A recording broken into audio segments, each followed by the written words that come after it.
God's story, John. So part of God's story is about a man named John, and it goes like this.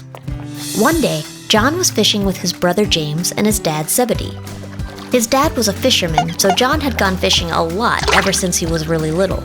They were out in a boat, and John might have even had a couple big, fat, juicy worms in his hand for fish bait.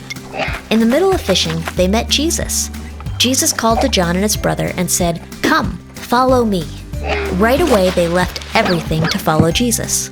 If Jesus asks you to do something, it's a good idea to do what he says, because he wants what's best for you.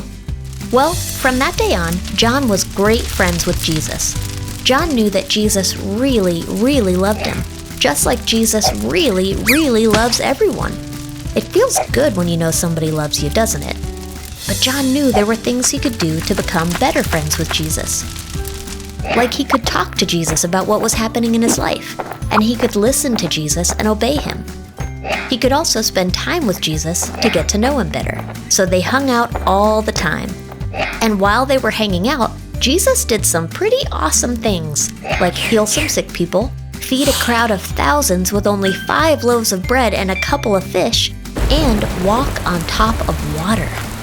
John wanted other people to know about these amazing things Jesus did, so John wrote it down.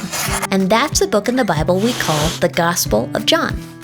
Well, one day Jesus told John that pretty soon he had to go back to heaven. John was really sad when he heard this. He was going to miss Jesus a lot. But the great thing about being friends with Jesus is that John could still pray to him and listen to him, just like we can today. Prayer is talking with and listening to God and Jesus. We can ask for what we need, say sorry when we sin, say thank you for what we have, and share how we feel. And the amazing thing is, Jesus also speaks to us too.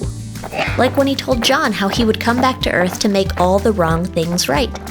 When that happens, there won't be any more crying or sickness or loneliness or fear. It's gonna be great. Jesus told this to John, but he wanted everybody to know it. So John wrote it down, and now it's part of the Bible too. Jesus loves everybody as much as he loved John. And we can pray and listen to Jesus too, just like John did. And that's the story of John. So in case you missed it, here's the quick version. Jesus asked John to follow him. He did. John became good friends with Jesus. Jesus left for heaven. John prayed and listened to Jesus. We can pray and listen to Jesus too. Jesus showed John a picture. The picture shows that Jesus is going to make all the wrong things right. Jesus wants to do this for everybody in the whole world. And that's a part of God's story.